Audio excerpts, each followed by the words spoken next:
বহুদিনেই হ'ল তোক নেদেখা। মই কিন্তু ভাবিছিলোঁ তই আহিবি বুলি। মই সঁচা কথা ক'বলৈ গ'লে তোক প্ৰথমতে ধৰিবই পৰা নাছিলোঁ। তই হলি চহৰত থকা ডাঙৰ মানুহ আৰু আমি হলো গাঁৱত থকা অজলা মানুহ। তইনো বাৰু আমাক চিনি পাবিনে? দিলি এচাত সেইটো কথা নহয় অ'।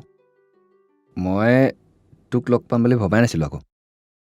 ভাবিছিলোঁ তই বিয়া চিয়া হৈ গ'লি নেকি। হেই, মই কিন্তু ভাবিছিলোঁ।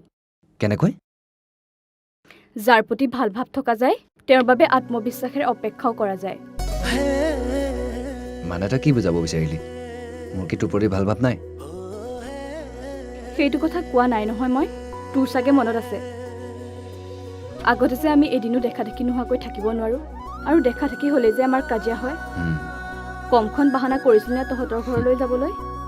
তোৰ মানে সকলো কথাই মনত আছে আৰু বহুতো কথাই মনত আছে। বাহ। তই কোৱা প্ৰতিটো কথাই এতিয়াও বুকুত সজীৱ হৈ ৰৈ আছে।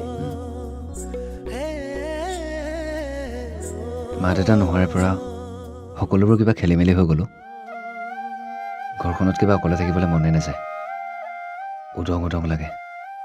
মই ভালদৰে বুজি পাওঁ তোক। মই আকৌ কাইলৈ উভতি যাব লাগিব। আহিছিলিহে, আমাৰ ঘৰলৈকো এবাৰো নগলি। মা দেউতাই গম পালে বাৰু কি বুলি ভাবিব? মই আকৌ আহিম নহয়। পাৰিবিনে তই ৰৈ থাকিব? আজিচোন 10 বছৰে ৰৈয়ে আছোঁ, এতিয়ানো নোৱাৰিমনে?